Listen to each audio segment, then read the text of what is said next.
Circuit analysis in AC.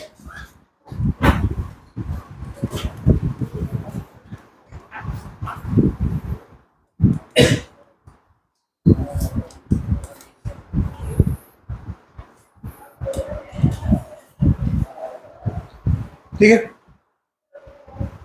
तो सबसे पहले लिखिएगा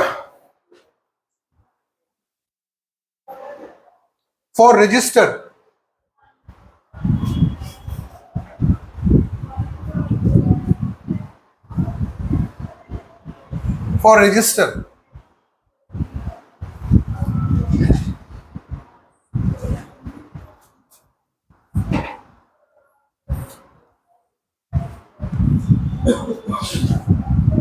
ये V बराबर कितना है, Vm साइन ओमेगा टी। कितना V बराबर Vm साइन ओमेगा टी। ये क्या है बालक, R। ठीक है, तो हमारे को दो तीन चीजें, तुमको इतना वो कैसे निकल रहा है, एलर्जी हो गया तो दवा लो, पूरा तुम्हारा शकल खराब हो जाएगा इससे तो। ठीक है, देखो V बराबर कितना है, Vm sign omega T. R है रेजिस्टेंस। प्रॉब्लम है इसमें, जब भी हम AC पढ़ते हैं तो हमें सबसे पहले पढ़ना होता है फेजर। क्या पढ़ना होता है, फेजर डायग्राम। ठीक है, बता रहे क्या होता है फेजर, मतलब क्या होता है कि हमें वोल्टेज और करंट के बीच में हमें क्या चाहिए, एंगल। ठीक है, किस तरीके से हम इसे वेक्टर रिप्रेजेंटेशन में दिखा सकते हैं। तो अगर हम कहें कि यहाँ पे V बराबर Vm साइन ओमेगा टी है, तो यहां से बाहर क्या जाएगा, I बराबर Im साइन ओमेगा। ठीक है, तो ये हमारा सोर्स वोल्टेज है और ये हमारा करंट है सोर्स से जो निकला था, और ये पास होके जाएगा किससे, रेजिस्टर से। तो रेजिस्टर पे भी वोल्टेज होगा, जो रेजिस्टर में वोल्टेज होगा वो ओम्स लॉ को फॉलो करेगा और उसकी वैल्यू होगी I इंटू R, यही। और I बराबर कितना है बालक, Im, R पहले से है साइन ओमेगा टी। क्लियर है पूरी बात। तो इसे हम क्या कह सकते हैं, V R। ये हमारा क्या है, V R। पूरी बात क्लियर है। अब तुम्हें इसमें दो तीन चीजें क्या दिख रही हैं, एक एक बात को समझना पड़ेगा। वी आर जो है हमारे पे, ये साइन ओमेगा टी के साथ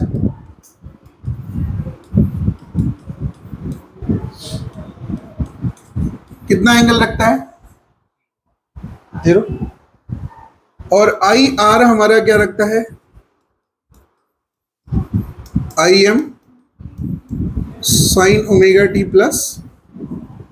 इसका मतलब दोनों का जो एंगल है वो कितना है, सेम। कितना एंगल है, पूरी बात क्लियर, मतलब दोनों क्या है, साथ साथ चल रहे हैं। जैसे आपने स्विच क्लोज किया वैसे दोनों क्या करेंगे, साथ साथ चलना शुरू करें। तो जब चलना शुरू करेंगे तो ये जो हमारा फेजर है वी आर, इसको हमने कितना एंगल दिया, 0 डिग्री। कितना दिया, तो इस जगह से ही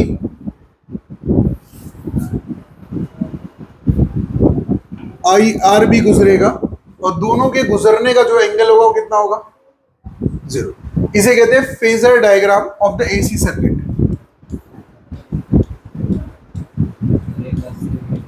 हाँ,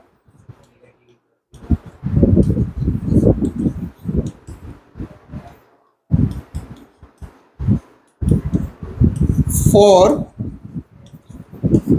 रेजिस्टेंस। क्लियर। अगर हम इसका वेव डायग्राम बनाए, कौन सा डायग्राम, वेव डायग्राम, तो this is the wave diagram over here.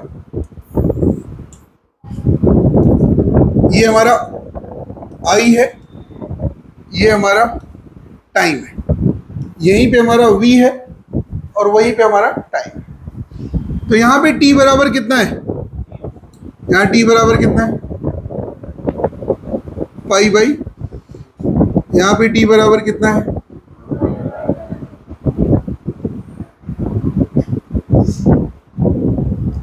ये मान लेते हैं कौन सा है, V M sine omega T.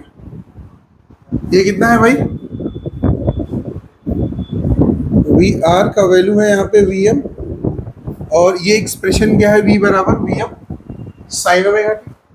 तो सिमिलरली जब हम यहाँ पे आई को बनाएंगे तो आई की वैल्यू कितनी आएगी, I am sine omega T. कितना आ जाएगा, आई एम। तो देखो दोनों साथ साथ शुरू हुए और साथ साथ खत्म हुए। पूरी बात क्लियर? तो क्या दोनों में कोई फेजर डिफरेंस है? तो इनमें डिफरेंस किस चीज का है, किसका है, एंगल। किसका डिफरेंस है सिर्फ, नहीं, वैल्यू ऑफ मैग्नीट्यूड का। क्लियर है? किसका डिफरेंस है, इसमें कोई एंगल का डिफरेंस नहीं है। दोनों की वैल्यू 0 0 पे हुई, पाई बाई ओमेगा पे हुई और 2 पाई बाई ओमेगा। अगर हमने यही एसी सप्लाई रेजिस्टेंस की जगह किस पे लगा दिया, इंडक्टेंस पे, किस पे लगा दिया, तो क्या होगा, सिर्फ और सिर्फ इंडक्टेंस है। तो हमने लिया इंडक्टेंस,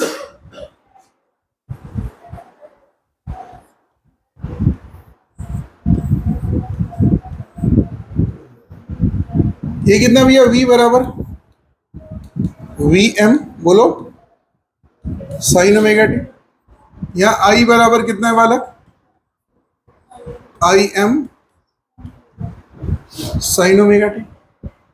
ये इंडक्टर है तो इसका सेल्फ इंडक्टेंस कितना होगा, L, कितना होगा, और इसमें जो वोल्टेज इंड्यूस होगा उसकी वैल्यू आपने पढ़ी है L D I by D T. कितनी है, V बराबर L D I by D T. कोई कंफ्यूजन है? ठीक, तुम दोनों को एलर्जी हो रही है लोग, उसको फटाफट, बड़ा अजीब सा लग रहा है, बीमार पड़ जाओगे बहुत ज्यादा। आजकल यहाँ फंगस वाली बीमारियां चल भी रही हैं।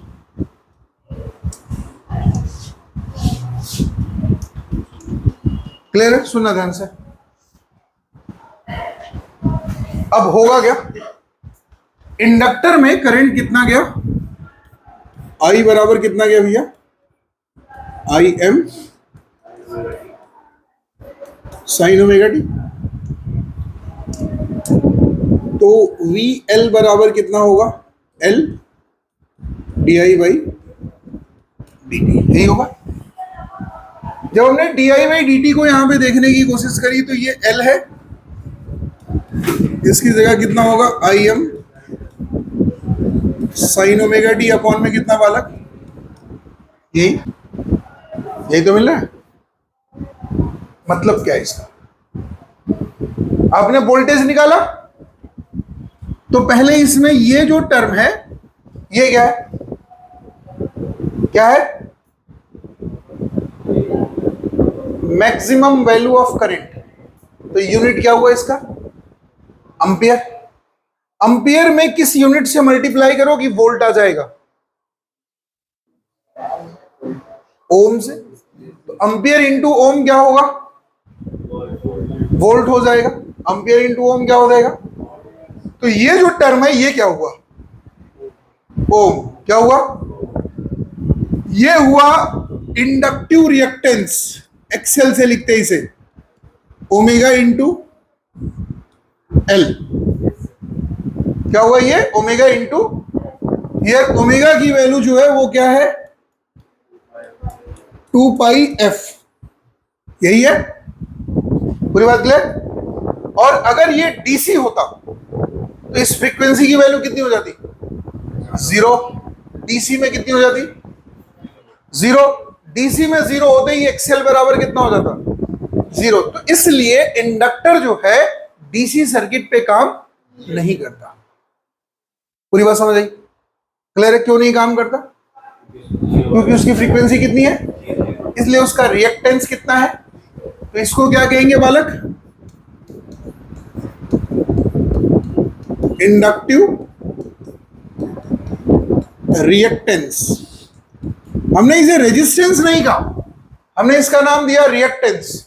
रीजन ऑफ रिएक्टेंस जो इसका नाम पड़ा, ये किस बेस पे इसका पड़ा, क्योंकि जैसे ही करंट इसमें एंट्री करेगी इसका हेलिकल कैरेक्टर करंट को आगे नहीं बढ़ने देगा, पीछे की तरफ रोक देगा। फिर से पीछे से फ्लो होती करंट उसको क्या करेगी, रिएक्ट करके किस तरफ लेके जाएगी, आगे की तरफ। नहीं समझे मेरी बात? So the case of that, अगर मैं आपसे पूछूं, ये जो हमारे को एक्सेल मिला, एक्सेल बराबर कितना है, ओमेगा इंटू एल। जो रेजिस्टेंस था ये बिल्कुल फ्रीक्वेंसी से इंडिपेंडेंट था, ये फ्रीक्वेंसी पे डिपेंड, इसलिए किस पे काम करता है, डीसी एसी दोनों में। जबकि इंडक्टर क्या करता है, सिर्फ और सिर्फ किस पे काम करता है, एसी पे। अगर इसने डीसी पे काम करने की कोशिश करी, कौन, इंडक्टर, तो इसके काम करने का जो टाइम होगा वो बहुत कम होगा, इसलिए उस टाइम पीरियड को हम क्या कहते हैं, ट्रांजिएंट टाइम पीरियड। क्या कहते हैं हम, ट्रांजिएंट टाइम पीरियड, जिसकी एनालिसिस आपने करी है। आई बराबर कितना, वी बाई आर ई की power minus R by L into T आपने निकाला। टी बराबर इनफाइनाइट पे इंडक्टर क्या हो जाता है, शॉर्ट सर्किट। टी बराबर 0 पे इंडक्टर क्या हो जाता है, ओपन सर्किट। आपने सब कुछ पढ़ा हुआ। अब कंडीशन है कि अगर ये एक्सेल है, इसका काम क्या है, रिएक्ट करने का, इसे क्या कहते हैं, रिएक्टेंस। इसके उल्टी चीज को क्या कहते हैं हम, ससेप्टेंस। क्या कहते हैं हम, जैसे रेजिस्टेंस की उल्टी चीज को हम क्या कहते हैं, कंडक्टेंस, वैसे रिएक्टेंस की उल्टी चीज को हम क्या कहते हैं, रिएक्टेंस का काम है to react the flow of current. किसके लिए करना होता है इसका, to react the flow of current. तो यहां पे जो रिएक्टेंस था उसी का उल्टा हम क्या कर देंगे, ससेप्टेंस। क्लियर है पूरी बात? उसका काम क्या हो जाएगा, फ्लो कराने। पूरी बात समझ? अब तुम्हें 2-3 चीजें दिख रही होंगी इसके एक्सप्रेशन। हमने जैसे स्विच क्लोज करी, करंट पहुंच गया, यहां पे करंट पहुंचा, करंट पहुंचा तो क्या यहां पे करंट उसी समय दिखा, नहीं, टाइम ले लिया। इसका मतलब इंडक्टर ने करंट को रोक लिया, लेकिन पोटेंशियल तो जनरेट हो गया, यहां पे पोटेंशियल जनरेट हुआ। तो अब मुद्दा समझना ध्यान से, इसके साथ जो फैक्टर है वो कौन है, कॉस, और इसके साथ जो फैक्टर है वो कौन है, और कॉस जो है साइन से 90 डिग्री आगे चलता है, ये आप सभी को पता है। तो अगर मैं इसका ग्राफ बताऊंगा तो ये किसका ग्राफ है, आई का, और ये किसका है, वी एल का। किसका है, और वी एल आई से कितना डिग्री आगे चल रहा है, तो it have the leading character.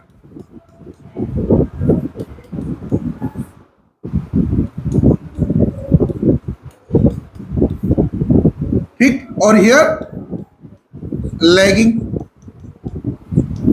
ये क्या कर रहा, लैग कर रहा, कितना, 90 डिग्री। ये 90 डिग्री लैग करना बहुत इंपॉर्टेंट बात है, अभी मैं बताऊंगा इसका बात क्या है।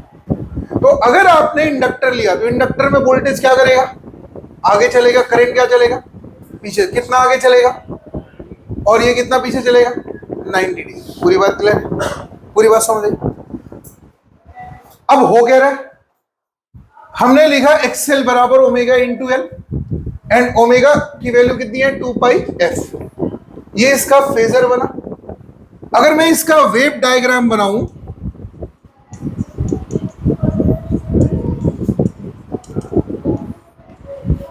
तो वेव डायग्राम कैसा बनेगा,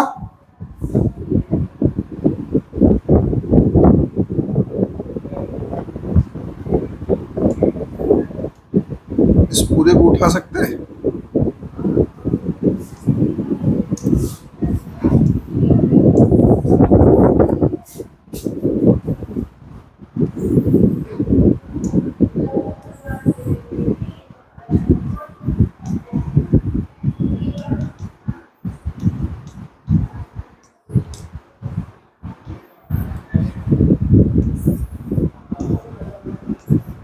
ये हमारा क्या भैया, v कॉमा, ये हमारा क्या है, t। यहां पे कितनी वैल्यू है, 0, यहां पे पाई बाई ओमेगा, यहां पे, यही बात है। अगर हम आपसे कहें कि आई का डायग्राम बनाओ, तो आई का डायग्राम कैसा बन के आएगा, साइन का, और v का डायग्राम कैसा बन के आएगा,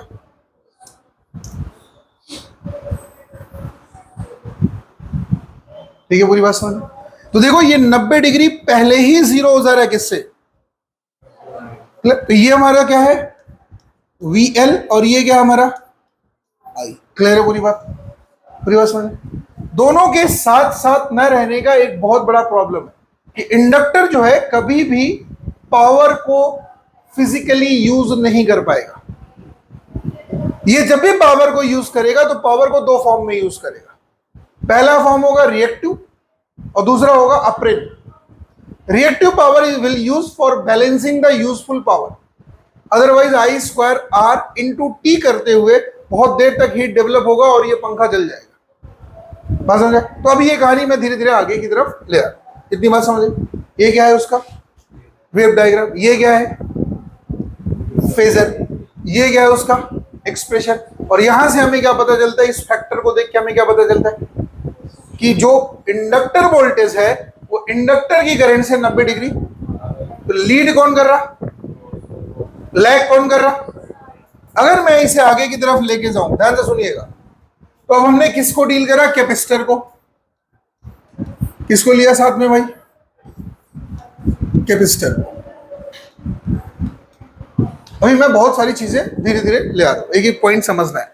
अब जो अगला 1-1.5 घंटा है उसमें ये बहुत इंपॉर्टेंट है, तो आपको एक एक पॉइंट समझना पड़ेगा, अदरवाइज ये मिस कर जाएगा सीधे सीधे। और ये चैप्टर्स अगर आपके पकड़ में है तो फिर फिजिक्स पकड़ में, फिर उसके बाद तब आपको टेंशन नहीं होगी, क्योंकि ये जो चैप्टर्स है ना अगले 10-15 दिनों के लिए ये बड़े इंपॉर्टेंट है। तो ये हमारे पास कितना भैया, V बराबर Vm साइन ओमेगा टी।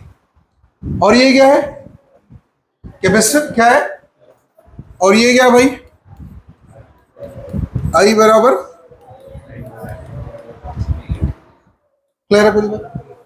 ये इसके अंदर क्या प्लस माइनस के साथ, यहां पे क्या आएगा Vc, यहां पे क्या आएगा। अगर मैंने कहा I बराबर है Im साइन ओमेगा टी, तो Vc बराबर कितना होता है बाल को, 1/c I इंटू, यही होता है Q/c, this is Q and this is C। I into T क्या होता है, Q ही तो है, चार्ज ही है ना। तो अगर मैं आपसे कहूं I बराबर हमारे को है Im साइन ओमेगा टी, तो मैं Im को यहां लिख दूं बाहर, 1/c भी मैं लिख लेता हूं बाहर, अंदर इंटीग्रेशन पे किसे छोड़ूंगा, जो फैक्टर वेरी कर रहा 0 to t। तो मैंने क्या करा, Im को Im रहने दो, साइन का इंटीग्रेशन कितना होगा, कितना होगा खुशी बताइए। अरे कभी कभी खुश होके बता दिया कर।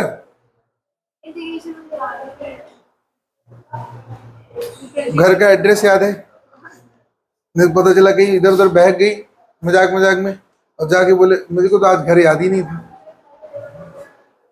है खाना वाना खाना याद रहता तेरे को है। तो साइन ओमेगा टी का कितना होगा, माइनस कॉस ओमेगा टी, और अंदर ओमेगा टी है तो उसका हम क्या करेंगे, डिफरेंशिएशन करके, तो कितनी वैल्यू आ जाएगी, 1/1 और यहां पे साथ में कितना आ जाएगा, माइनस कॉस ओमेगा टी, ऐसा लिख सकते हैं। क्लियर?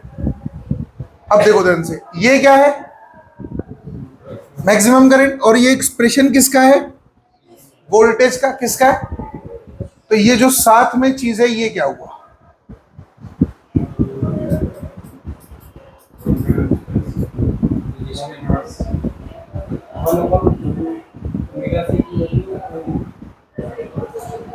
ये पूरा चीज क्या हुआ, ये पूरा ओम होगा, पूरा क्या होगा। तो अगर मैं आपसे कहूं तो इसे क्या कहते हैं, XC, इसे कहते हैं कैपेसिटिव रिएक्टेंस।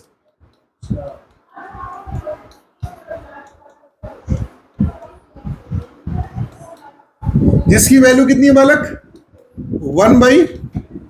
1/ω/c, और इसकी यूनिट कितनी है, ओम। इसकी यूनिट कितनी है, पूरी बात समझे। अब वही ओमेगा यहां पे फिर से कितना है, अगर F बराबर 0 डाल दोगे तो इसकी वैल्यू कितनी हो जाएगी, इनफाइनाइट कितनी हो जाएगी? तो सर्किट कैसी हो गई? ओपन, इसलिए कैपेसिटर डीसी पे काम। बस समझे? क्लियर है पूरी बात? कोई कंफ्यूजन?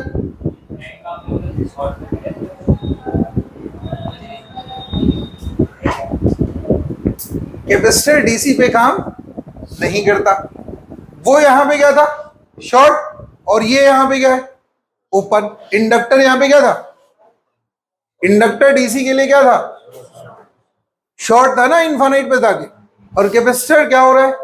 ओपन। ये आपने लास्ट में भी पढ़ा हुआ है आरसी सर्किट पे, पढ़ा है नहीं पढ़ा? तो अब तुम्हें दिख रहा होगा कि ये जो एक्सी है इसकी वैल्यू कितनी हो रही?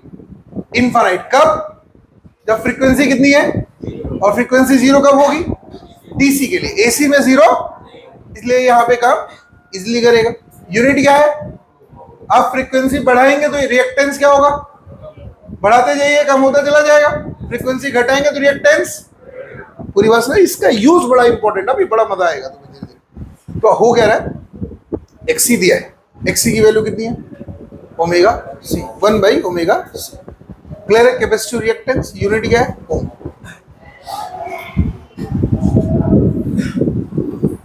ट्रिग्नोमेट्री आती है? बता। नहीं आती तो भी बता, क्योंकि मैं कुछ पूछने जा रहा हूं तेरे से। तूने बता दिया, तेरे को 5 रुपया दूंगा अभी।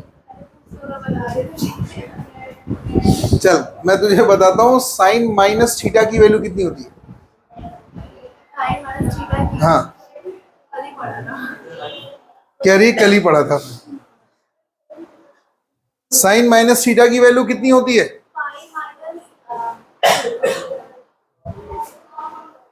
कहीं अगल बगल पंखा दिख रहा है बढ़िया? नहीं नहीं, ये वाला नहीं। क्या जिंदगी जी रही तू? वो मूवी देखी हो जिसमें वो नागार्जुन का है, जिसमें क्या कहता है, मास, है ठीक है, उसमें कहते हैं क्या जिंदगी जी रहे हो कीड़े मकोड़ों की तरह, है क्या ही जिंदगी जी रही तुम।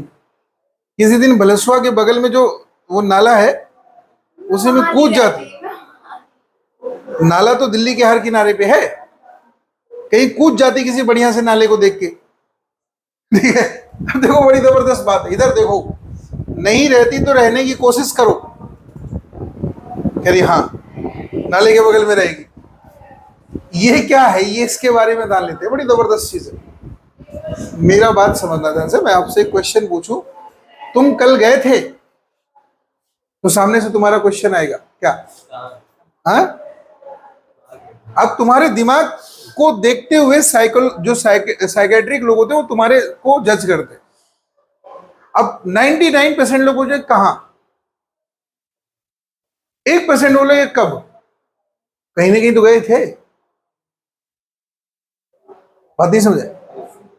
कहीं ना कहीं तो गए थे ना। उसने ये थोड़ी ना बोला, उसने सिर्फ इतना कहा तुम कल गए थे, तुमने बोला कहां। बात समझना ध्यान से। अब तुम मुझे कब जब बोलोगे इस समय, तब तुमको खुद ही पता होगा कि इस समय यहां गए थे। बात नहीं समझे? अगर तुम गए होगे तो तुम्हें पता होगा। बात नहीं समझे? अब तुम पूछोगे कहां, इसका मतलब तुम्हें देख रहा था, वो तुम्हें फॉलो कर रहा था। 99% लोग ये क्वेश्चन पूछ रहे हैं। अब मेरी बात ध्यान सुनिएगा, ये कॉस ओमेगा टी, इसको दो तरीके से देखा जा सकता है। एक तो मैं इसको अंदर लेके चला जाऊं माइनस को, तो ट्रिग्नोमेट्री का रूल ही फेल हो जाएगा, पूरा ही फेल हो जाएगा यहां पे। ये ऐसे नहीं देखा जाएगा। कॉस ओमेगा टी को मैं क्या लिख सकता हूं बताओ? कॉस ओमेगा टी को अगर मैं वीसी लिखूं, वीसी बराबर आई एम इंटू 1/ओमेगा सी साइन, बोलो 90 माइनस ओमेगा टी, और इसके साथ पहले से क्या बैठा हुआ था? सबको दिख रहा है माइनस। और आप सभी को पता है कि साइन माइनस थीटा बराबर कितना? Minus sine theta. Sine minus theta बराबर कितना? ऐसा तो सभी को पता है। तो क्या मैं इस माइनस को अंदर लेके आऊं? क्यों, ये कैसा फंक्शन है? ऑड फंक्शन है। कैसा फंक्शन है? ऑड में क्या होता है? नेगेटिव। आपने डोमेन रखा तो फंक्शन क्या होता है? नेगेटिव अपने आप। बात समझे नहीं समझे? तो नेगेटिव फंक्शन का मतलब क्या होता है? बताओ, इसका मतलब बताओ, नेगेटिव फंक्शन का क्या मतलब है? बोलो। हाँ,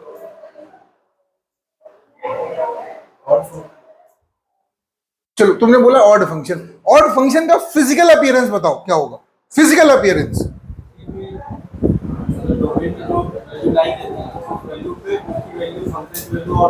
फिजिकली बताओ, कैसे इस पंखे को नेगेटिव फंक्शन में कैसे ले जाएंगे?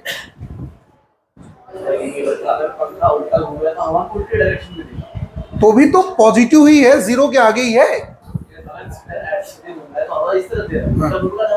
तो इसका मतलब उसको करंट मिल रही है, हवा वो पीछे की तरफ दे रहा है, तो नेगेटिव कहां हुआ?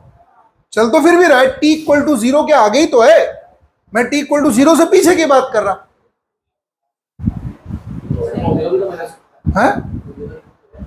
नहीं, फ्रीक्वेंसी नेगेटिव हो ही नहीं सकती ना, जीरो के बाद कैसे और कम कर लेता हूं?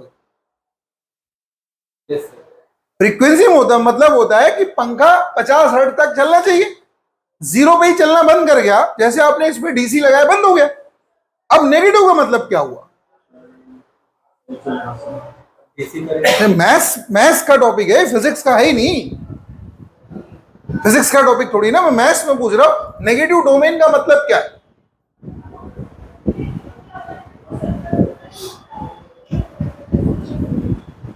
मैंने पूछा function will start, that is X square plus X plus 1, it will start from -2 to till infinite. तो आप -2 टू 0 एक बार आओगे, 0 से इनफाइनाइट एक बार जाओगे, तो -2 से लेके 0 तक जो फंक्शन के एनालिसिस हो क्या है? आप उठा के वैल्यू पुट कर दोगे। नहीं, वो गलत है। -2 और 0 दो अलग वैल्यूज आई, लेकिन -2 के बाद -1.99, -1.89, -1.79, इन सब पे वेरिएशन कौन दिखाएगा? तो मैं रेंज तो आपसे पूछ थोड़ी ना रहा, मैं पूछ रहा हूं कैरेक्टर ऑफ फंक्शन बताओ, जो 10वीं क्लास में पढ़ाया जाता है। पढ़ाते 10वीं में, ये 10th का टॉपिक है भाई। The sine is the function of theta and the theta is negative. The theta will move in the clockwise direction. That's why this is a bloody negative over there. Theta negative कब होगा? जब हम clock में चलेंगे।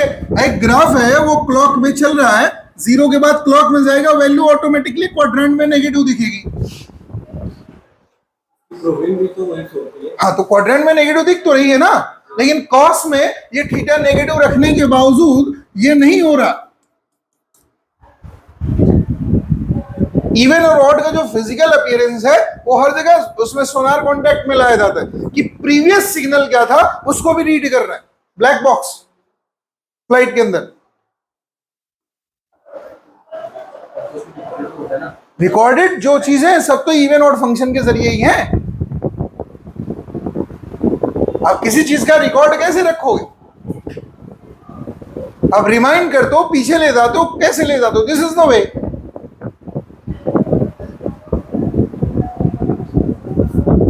चलिए, आपने ये पढ़ा, सभी को ये बात पता है? कितना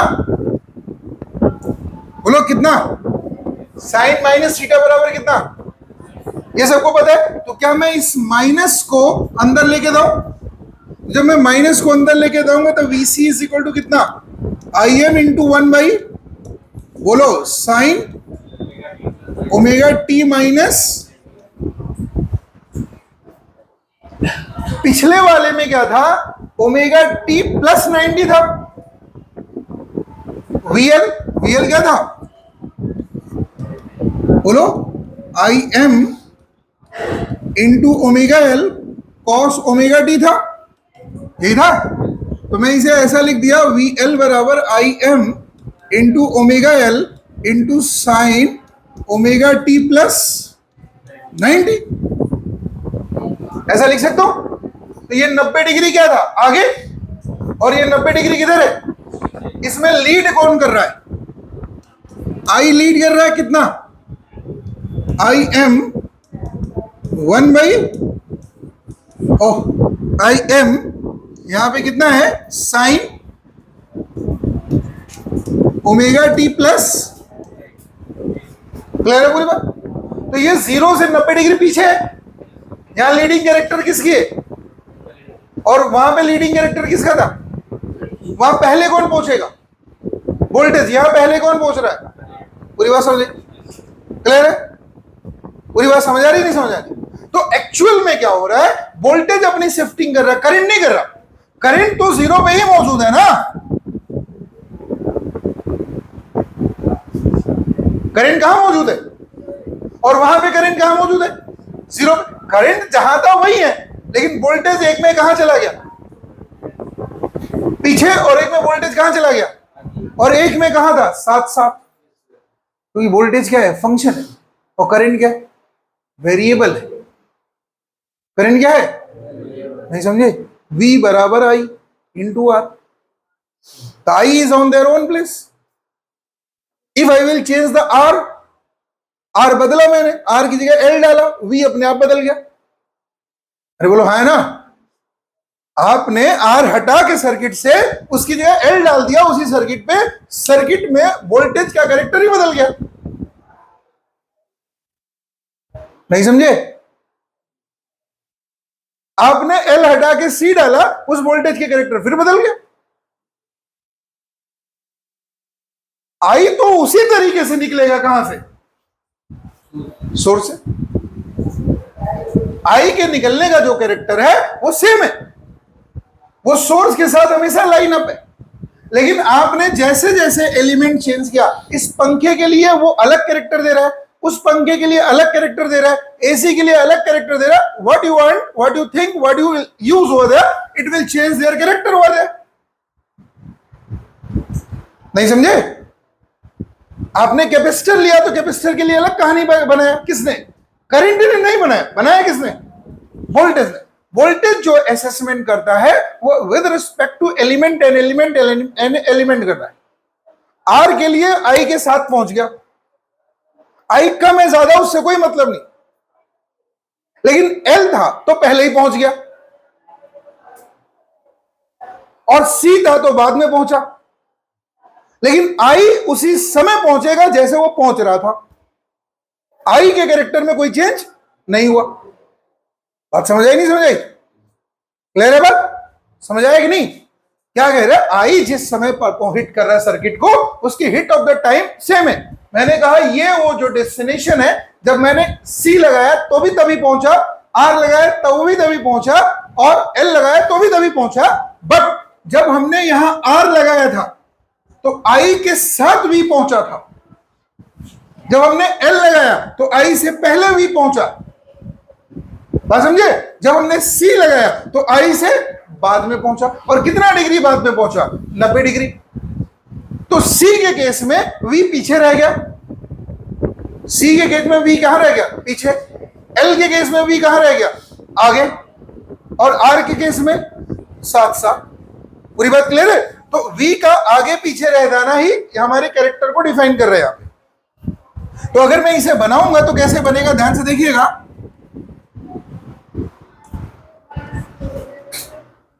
सबसे पहले हम फेजर बनाते हैं। तो फेजर में आपने लिया ये क्या, आई क्या लिया, हमेशा 0 डिग्री पे ले रहे, और यहां पे क्या आएगा, कितने डिग्री लैग पे, तो 90 पे लैग कौन कर रहा है, वीसी, और यहां पे आई क्या कर रहा है, बस हो गया। तो अगर हम इसका फेजर बनाए तो फेजर के साथ साथ वेव बनाते, ये क्या है, आई कॉमा वीसी, ये कितना भी है 0, और ये 0, और ये बोलो ये पाई बाई ये कितना। तो अगर ये आई है ये क्या है? आई। तो ये क्या होगा? VC। ये देखो 90 डिग्री पीछे गया। ये जो हमारी पिंक लाइन है ये क्या है? VC। और ये जो लाइन है वो क्या है? बात समझ आए? क्लियर है? कोई कंफ्यूजन? समझ आए? तो आपने दो तीन चीजें सीखी यहां पे। जो हमारा रेजिस्टेंस है वो क्या है भैया? रेजिस्टेंस जो है वो क्या है? Frequency independent.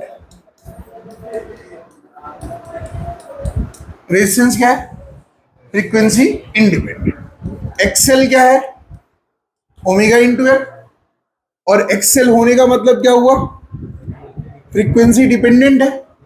और एक्सेल की वजह से क्या होगा? VL। और VL क्या करेगा? लीड करेगा। कहीं भी लगा रहेगा, लीड करेगा किससे?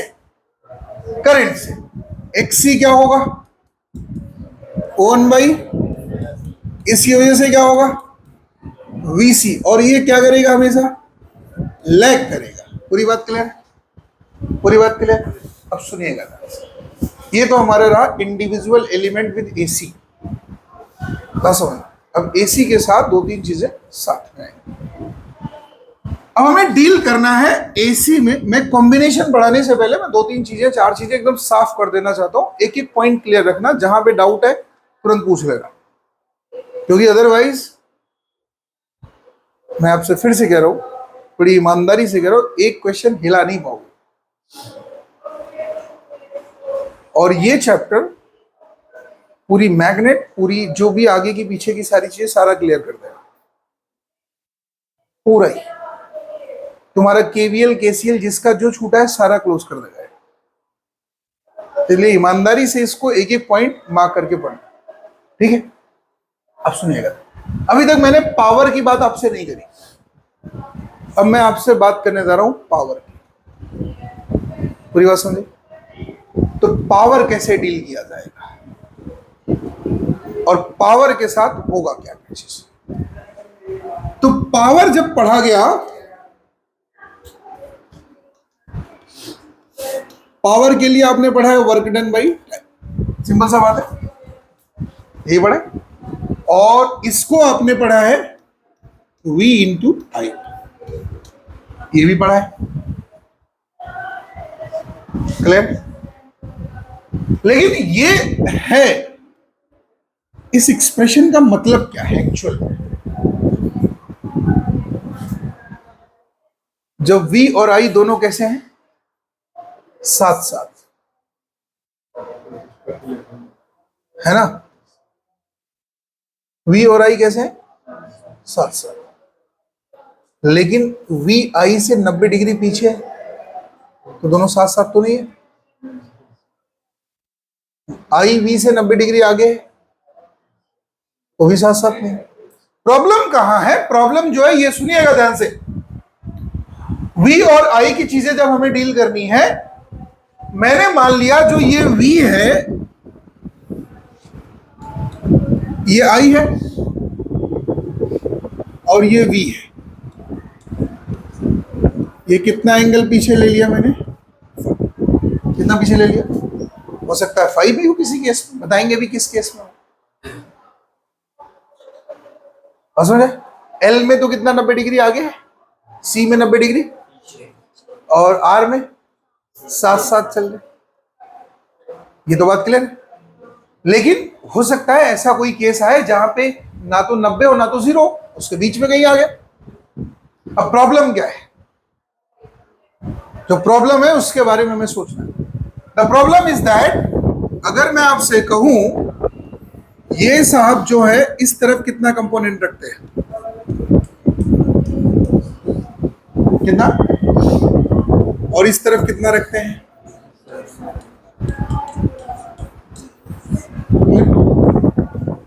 वो वोल्टेज जो करंट के साथ है वो ऐसा पावर बनाएगा जिसे आप यूज कर सकते हैं। जिसे आप क्या कर सकते हैं, यूज कर सकते हैं। जो वोल्टेज करंट के साथ 0 डिग्री फेज बनाएगा उसे आप क्या कर सकते हो, यूज कर सकते हो। और वो वोल्टेज जो करंट से 90 डिग्री पे है वो ऐसा पावर बनाएगा कि जिसकी वजह से आने वाला हीटिंग इफेक्ट, सुनिएगा ध्यान से, फिर से क्वेश्चन सुनिएगा, मैं छोटी मोटी बात नहीं बोला, बात बहुत बड़ी है, ध्यान से सुनिएगा। ये वोल्टेज इस करंट के साथ ऐसा पावर बनाया जिसे हम यूज करते हैं। ये वोल्टेज इस करंट के साथ ऐसा पावर बनाएगा कि वो पावर इस पावर की वजह से आने वाले हीटिंग इफेक्ट को ओवरकम कर देगा। नहीं समझे?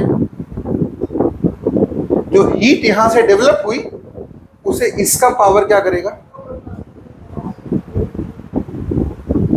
नहीं समझे? इसलिए इसके पावर को कहते हैं रिएक्टिव पावर।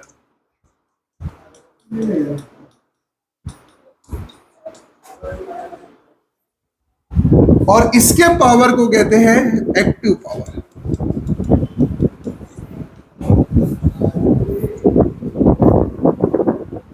कोई बात सुनिए, इसके पावर को क्या कहते हैं, एक्टिव। इसके पावर को क्या कहते हैं, और रिएक्टिव पावर की जो यूनिट है वो है VAR। क्या? Voltage ampere reactive. क्या पढ़ते हैं? Voltage ampere reactive. और इस पावर को जो यूनिट है उसके कहते हैं वाट। क्या कहते हैं उसे? वाट। और वार में कितना डिग्री डिफरेंस है? 90 डिग्री। कितना डिग्री डिफरेंस है? याद रखिएगा, अगर वाट डील हो रहा है तो उसमें जो वोल्टेज है वो वाई के साथ ही है। वो किसके साथ है? आई के साथ। उसके बाद की कहानी सुनिएगा। अगर जो आपने वोल्टेज यहां डील करा है, ये वोल्टेज ही किसके साथ मौजूद है भाई? आई के साथ। नहीं समझा मेरी बात? ये जो वोल्टेज है किसके साथ मौजूद है? आई के। तो अगर ये आई के साथ मौजूद है, ये वोल्टेज किसका होगा? इंडक्टर का, कैपेसिटर का, रेजिस्टर का? किसका होगा? नहीं समझ आया बात? चाहे तुम कुछ भी कर लो, चाहे तुम 1000 इंडक्टर लगा दो, करोड़ों इंडक्टर लगा दो अपने घर की सर्किट मॉड्यूलेशन में, पूरी बात सुनिएगा ध्यान से, अगर आपको पंखा चलाना है तो इसके साथ आपको रजिस्टर लगाना पड़ेगा। उसी का पावर इसे चलाएगा, अदरवाइज ये चल। बात समझ आया? नहीं समझ? बाकी जितने सारे इसके साथ लगे हैं वो सारे के सारे उसके जरिए जनरेटेड पावर की हीट को बैलेंस कर रहे, क्योंकि वो हीट जनरेट करेगा।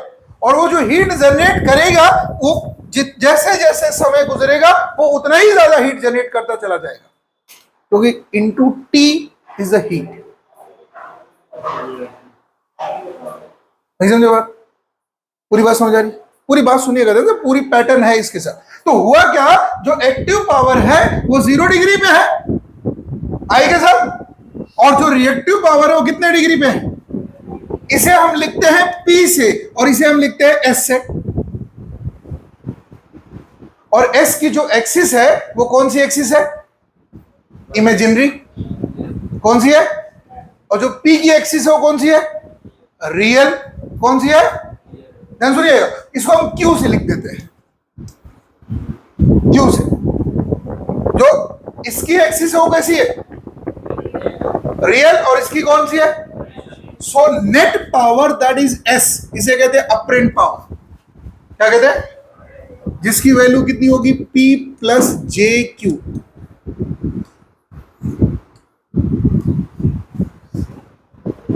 Here J is what? Iota.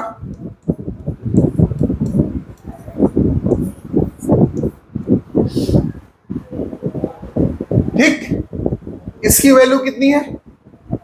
वाट। और इसकी वैल्यू क्या है? वार। क्लियर है बात? इसको आप क्या लिखेंगे? एस बराबर V I cos phi plus J V I sine phi. अगर मैं इसका कॉम्बिनेशन करके नेट मैग्नीट्यूड आपसे पूछ लू, net magnitude the value of S बराबर कितनी वैल्यू आ जाएगी? v into I. कर लो, square of this plus square of this, V I निकाल लो बाहर। अरे कॉम्प्लेक्स नंबर में पढ़ा है ना, a plus J B, A square plus B square, दोनों में से कॉमन क्या होगा? v into I. अंदर क्या बचेगा? Cos square five plus, that is clear है पूरी बात? इसलिए इसकी यूनिट क्या होती है? V A. इसकी यूनिट क्या होती है? V A. तो अगर आप नीचे जाके ट्रांसफार्मर को देखेंगे तो उस पर लिखा रहता है 1000 केवीए। क्या लिखा रहता है? 1000 केवीए, एमवीए, वीए। उस पर कहीं नहीं लिखा रहेगा वाट, क्योंकि उसके पास जो पावर है वो पावर ये है, ये दोनों तो उसके पार्ट है। लोग क्या कहते हैं उसे शॉर्ट में? 10 केवी का ट्रांसफार्मर है।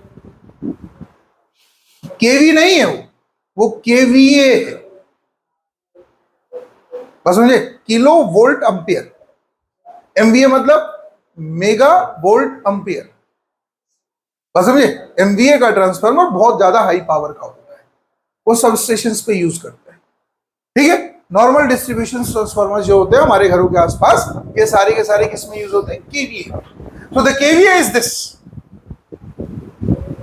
ये हमारे सिलेबस में है नहीं, हम बात सिर्फ इसी की करेंगे। बात समझ में? अब सुनिएगा, इससे बड़ी अच्छी अच्छी चीजें यहां पे आ रही हैं। S is the apparent power. S को कहते हैं अपरेंट पावर। ठीक है बात? P is what? Active power या useful power, and this is what? Reactive और बैलेंस पावर। पूरी बात समझिए? अब पूरी बात ध्यान से सुनिएगा। जो टर्म ये पी है, पी है, जो टर्म ये क्या है? इस पी का खेल बड़ा लंबा है। ये जो पी है, पी को हम किससे लिखेंगे? वी आई कॉस फाई से। किसे लिखेंगे? V I cos phi. अब इसमें जो ये कॉस फाई है, ये अजीब सी चीज है। ये किसके साथ है? v इंटू आई क्या है? v एंड इंटू आई क्या है? Apparent power. क्या है? क्या है ये? और इस पावर के साथ ये मौजूद है, वो भी इंटू में, इसलिए क्या कहेंगे इसे? Power factor. क्या कहेंगे इसे? And this is one of the most important topic for your country. In India this is point, this have the value 0.8। ये बदलता है, बिजली कंपनियां आपके घरों के मीटर बदल देती है।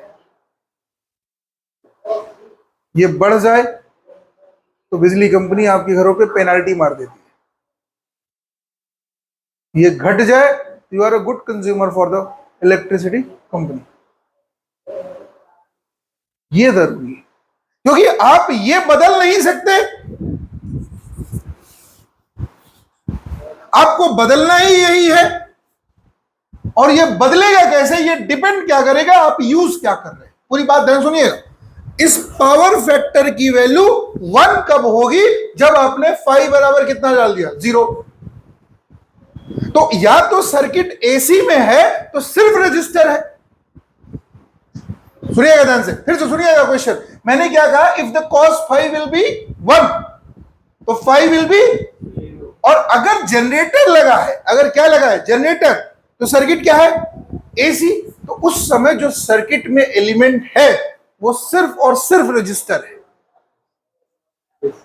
सिर्फ और सिर्फ क्या है? अगर इंडक्टर कैपेसिटर आया तो वो 0 नहीं होगा। बात क्लियर है? बात क्लियर है? बोलो हाँ है ना। और अगर सर्किट में सिर्फ इंडक्टर और कैपेसिटर है, सिर्फ इंडक्टर और कैपेसिटर की मौजूदगी है, तो ये कितना होगा 90, और कॉस 90 बराबर कितना होगा 0। क्या उस 90 बराबर कितना होगा 0। कॉस कर दो ऑन। अब बात करते हैं combination of resistance and inductance. किसी बात करेंगे R L R C R L C in series in parallel. तो बात शुरू करते हैं। सबसे पहले सीरीज आर एल सर्किट।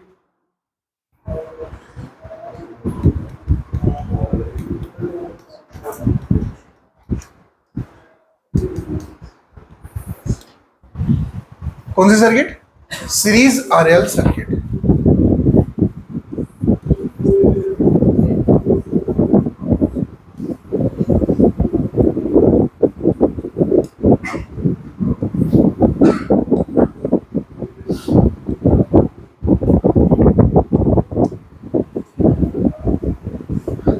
ठीक है, इसका रेजिस्टेंस कितना भैया आर, इसका कितना, ये कितना, ये कितना, ये क्या है,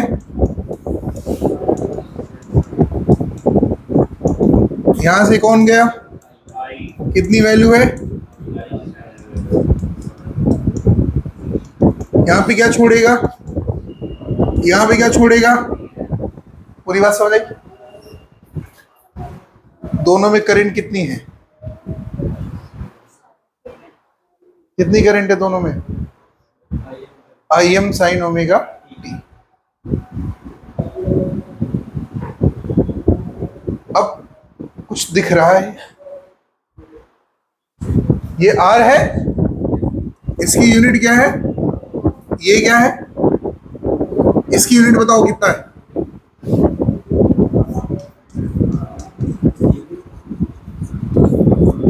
हेनरी। कितनी है, हेनरी। तो हेनरी के साथ आई का क्या काम, कोई काम नहीं।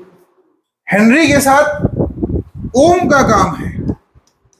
एक्सेल बनेगा जिसकी वैल्यू कितनी है, ओमेगा एल किसके लिए रिस्पॉन्सिबल है, वी एल के लिए। किसके लिए? तो अब यहां मामला फंस गया। यहां पे मामला फंसा कैसे, देखो ध्यान से, आई गया दोनों में। अब जब आई दोनों में गया तो दोनों में सेम आई जा रहा है, लेकिन इसका वोल्टेज इस आई से क्या कर रहा, लीड कर रहा, और इसका वोल्टेज इस आई के साथ है, और ये दोनों वोल्टेज यहीं से तो आ रहे हैं।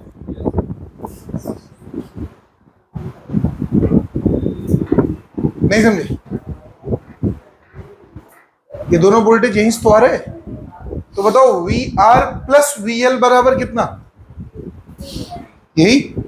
नहीं, ये गलत है, ये डीसी थोड़ी ना, ये एसी है, ये एसी है, ये डीसी थोड़ी ना है भैया। वी आर का एंगल 0 है और वी एल का एंगल 90 है। कैसे डायरेक्ट ऐड कर दोगे, क्या लेना पड़ेगा, लेने में बड़ा माहिर है। चल, करंट ले रहा है, ठीक, हापुसिंग की तरह, ठीक। आई दोनों में कॉमन है। फेजर बनाने का रूल नंबर 1, सर्किट में चाहे जितने भी एलिमेंट लगे हो, आप जिस भी सर्किट का फेजर बनाना चाहते हो, उसमें आपको वो क्वांटिटी ढूंढनी है जो सब में कॉमन। इस सर्किट में कॉमन कौन है, आई। तो चलो आई मान लिया हमने कॉमन।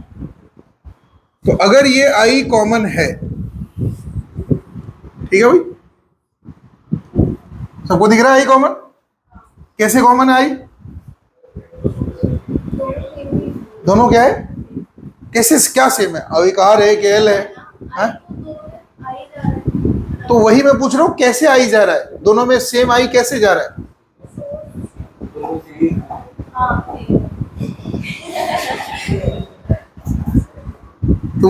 जिंदगी में तुम्हारा जिंदगी जो है बड़ी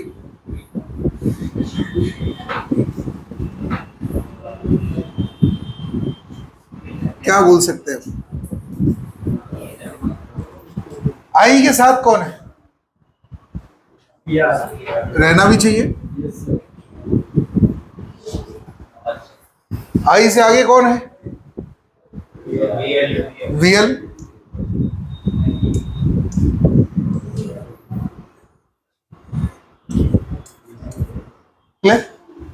मुस्कुरा रहा है मन ही मन। खड़ा हो जा, खड़ा हो जा, खड़ा खड़ा खड़ा। क्या मुस्कुराहट किस बात की बात? छुपा छुपा क्या छुपा रहा है बैग के नीचे? मुस्कुरा रहा, अंदर ही अंदर बड़ी मुस्कुराहट है। क्या नमन है? अरे कोई बात नहीं, उस लायक बन जा, पढ़ने के लिए तो सब कुछ मिलेगा। पढ़ने को तो बहुत सारी कहानियां भी पढ़ी जाती है, तू कौन सी पढ़ना चाहता है? मन ही मन मुस्कुरा रहा है। अरे ज्यादा मुस्कुरा मत, वही स्विच है, ऐसी जगह छुआएंगे ना कि उत्तर से खड़ा होगा। क्या कान? गलत चीज मत खड़ा कर बैठ, अच्छी चीज है। इधर देख, यहाँ पे ऊपर कौन है? एल। अभी मौजूद किसके साथ है? अभी एल किसके साथ आएगा? सी के साथ। एक का काम लेना है, दूसरे का काम छोड़ना है। चार्ज कैसा बात करता है तुम लोग, अच्छी चीज है। इंडक्टर क्या काम ही हमेशा क्या है? ठीक, लेना देना नहीं। ये ऊपर क्या लेके जा रहा है? वीएल। ये क्या करेगा? लीड कर रहा है। समझो बात? अगर ये डीसी होता तो दोनों जोड़ देते उठा के डायरेक्ट, क्योंकि वहां फेज नहीं होता। तो चलो भैया कर देते। ये कौन है? वीआर। और ये कौन है साहब? वीएल। तो वीएल प्लस वीआर, मतलब वीआर प्लस बराबर वी। ये तो वी है। वी अब कितना डिग्री लीड कर रहा? 5। इसमें अगर वी निकालना है तो दोनों में एक बार करना पड़ेगा, तो कर देते हैं। ये क्या है? V L. और ये कितना है? कितना डिग्री लीड कर रहा है? 5। कौन लीड कर रहा है? वी। किससे? जब अकेले एल था तो कितना डिग्री लीड करता था? आर लगा दिया गया तो लेस देन 90। और समझे? तो अगर हम कहेंगे v बराबर अंडर रूट, बताओ, वी आर स्क्वायर प्लस, तो v बराबर कितना होता है? I into Z. v बराबर कितना होता है? आई इंटू, जोर से बोलो, आई इंटू, तो यहां पे कितना होगा? I square R square I square XL square. VL बराबर कितना होगा? I into XL. तो आई स्क्वायर कॉमन कर लेंगे। जेड बराबर बताओ, under root R square plus, इस जेड को क्या कहते हैं हम? इंपीडेंस। इसकी यूनिट क्या है? ओम। क्या इसकी यूनिट? बस समझना, क्लियर है? जेड का जो उल्टा होता है उसे क्या कहते हैं? एडमिटेंस।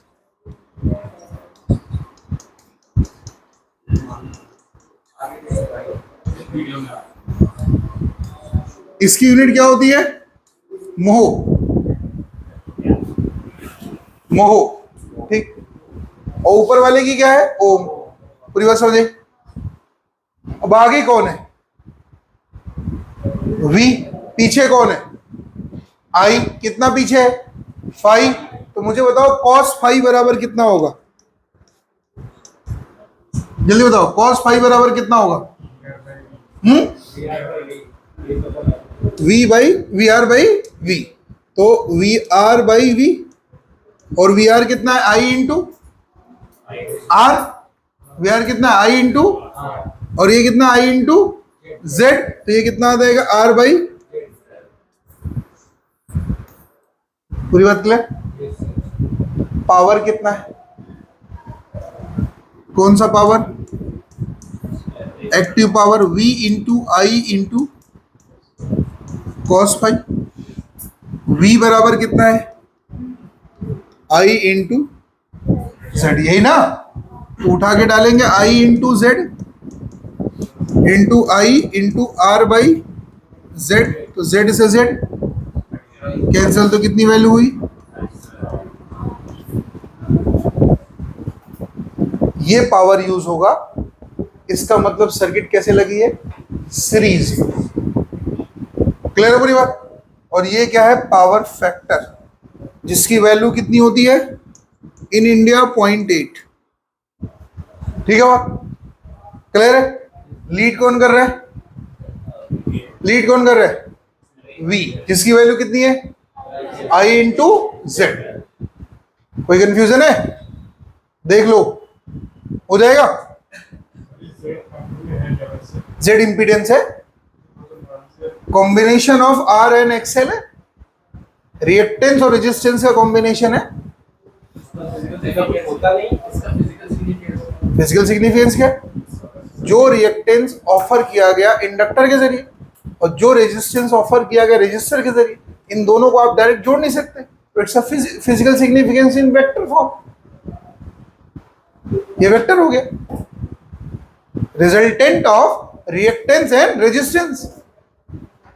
सर्किट को साथ में काम कराने के लिए जिसकी जरूरत पड़ती है वो क्या है? इंपीडेंस। समझा नहीं समझा? आ रहे इतना जबरदस्त, इतना जल्दी में क्यों? अभी एक एक चीज धीरे धीरे डील करेंगे, इकट्ठा पहुंचने, इकट्ठा छलांग मत मारो। अभी आ रहा है धीरे धीरे। अगली सर्किट में क्या लग गया भैया? आर, और दूसरी में क्या लगा? सी। ये क्या है? एक्स सी। ये कितना है? आर। ये कौन है? यहां पे क्या होगा? यहां पे कौन होगा? साथ में कौन होगा? आई। शुरू करें। आई साहब का काम है यहां पे। आई साहब का काम कहां पे? अब आई के जो पीछे बैठे हुए हैं, कौन बैठे हुए? V R. साथ साथ साथ साथ। और इससे पीछे कौन है? बोलो, है ना? अब इन दोनों का रिजल्टेंट क्या होगा?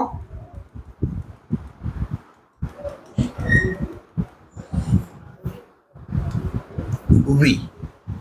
अब बताओ वी क्या कर रहा है? लीड कर रहा है, लैग कर रहा है? लैग कर रहा है। कितना? ठीक है, तो मुझे बताओ v बराबर कितना होगा? अंडर रूट वी आर का स्क्वायर प्लस, तो z बराबर कितना हो जाएगा? Under root R square plus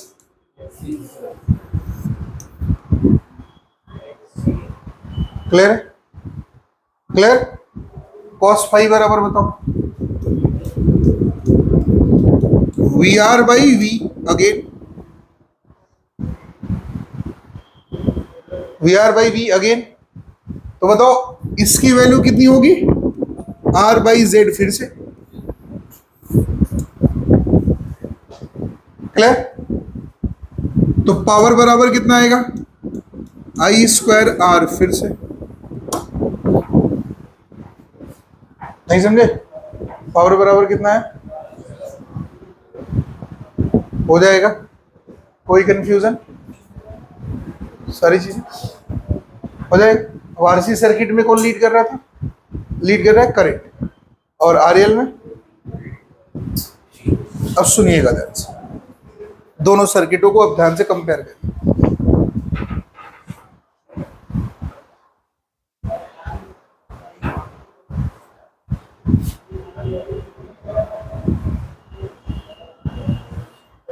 starting जब होती है जनरेटर की,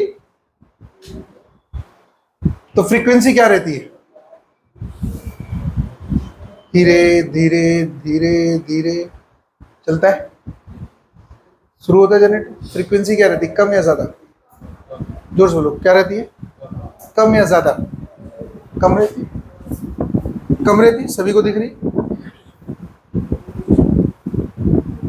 जनरेटर में आपने हैंडल मारना शुरू करा, ध्यान से सुनिएगा, जनरेटर में आपने क्या मारना शुरू करा? हैंडल। स्टार्ट हुआ, धीरे धीरे धीरे धीरे धीरे धीरे धीरे आपने स्पीड बढ़ाई। जब स्टार्ट किया जाता जनरेटर, तो ये एक्सी की वैल्यू उस समय क्या रहती है? बहुत ज्यादा रहती है, क्योंकि 1/f की वैल्यू क्या है? बहुत ज्यादा।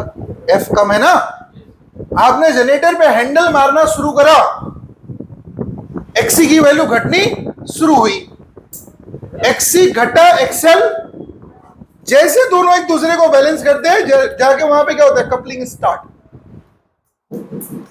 वहां पे कपलिंग क्या होती है? स्टार्ट। पूरी बात समझे? नहीं समझे? शुरू में जब जनरेटर की हम बात करेंगे तो वहां पे सपोर्ट कौन करता है? कैपेसिटर। और बाद में उसे सपोर्ट कौन करता है? इंडक्टर। यही दोनों कहानी अगली क्लास में पढ़ेंगे, और उसी को कहते हैं रेजोनेंस। शुरू करेंगे, ठीक है? लिखना है तो आप लिख लीजिए।